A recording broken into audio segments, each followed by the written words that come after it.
Becoming Omni. Becoming Omni. The word Omni is spelled O-M-N-I, and it's a prefix that is commonly used in English language. It means every or all. So that's where you get the word omnivorous, omniscient, and all of that from. So it's a conversation about the concept of eternal life. The concept of eternal life, you see, there are three things that make God God. The fact that it's omniscient, it's omnipresent, and is omnipotent. So omnipotent means God is all powerful. It means he has all power. Omniscient means God knows everything. He knows all things. And omnipresence means God is everywhere at the same time.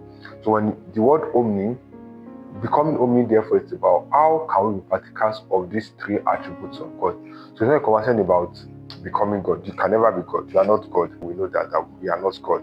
And so it's rather about how can we be partakers of these three attributes of God. And the text for this conversation is John 3:16. For God so loved the world, he gave his only begotten Son, that whosoever believeth in him should not perish but have everlasting life. So it's a conversation about the concept of everlasting life, also called eternal life, and that's what the conversation is really about.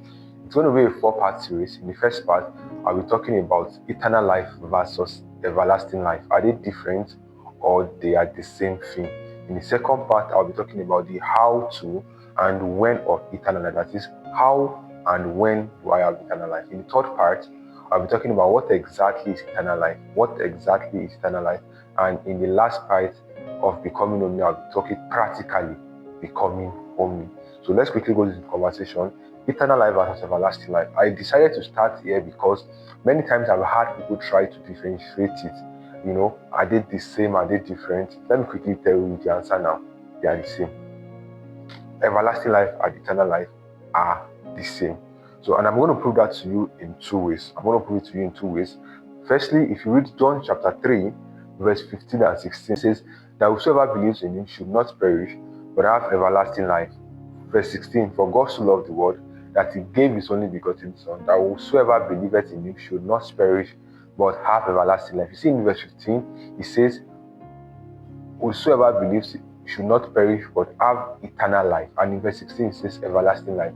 Now, in the original Greek, where this passage was translated from, the word eternal life translated eternal life in verse 15 is also exactly the same word translated everlasting life in verse 16. That's how you know they are the same. So that's the first way you know they are the same. That the word eternal life in verse 15 of John 3 and the word eternal life in verse 16 of that same John 3 are translated from the same root word.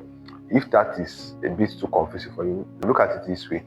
If you read it in several versions, some versions use eternal life, some versions use everlasting life. So what I'm going to do is I'm going to read 4 Bible translations of John 3:16 to you that use the word eternal life, and 4 Bible translations that use the word everlasting life. So I'll just go through them now. In NIV, New International Version, shall not perish but have eternal life. In English Standard Version, should not perish but have eternal life. In New American Standard Bible, will not perish but have eternal life. And Christian Standard Bible, will not perish but have eternal life. You see, these are several versions that render John 3:16 as eternal life. Now let's look at some versions that use the word everlasting life for John 3:16. New King James Version, should not perish but have everlasting life. Lorenz Bible, may not perish but have life everlasting. And Jubilee Bible, should not perish but have everlasting life. So you see, so whether you use the word eternal life or you use the word everlasting life, they are one and the same. So the next time you see somebody trying to bring out a deep exegesis from how that everlasting life and eternal life, they mean different things, just let them know eternal life and everlasting life, they are the same. So in the next conversation, I'll be talking about how and when of eternal life. How do I have eternal life and when do I have eternal life? Remember, I said that this conversation is about how to be a partaker of these 3 attributes of God. And I said it is by the eternal life we have received. So I'll see you in the next conversation. Thank you.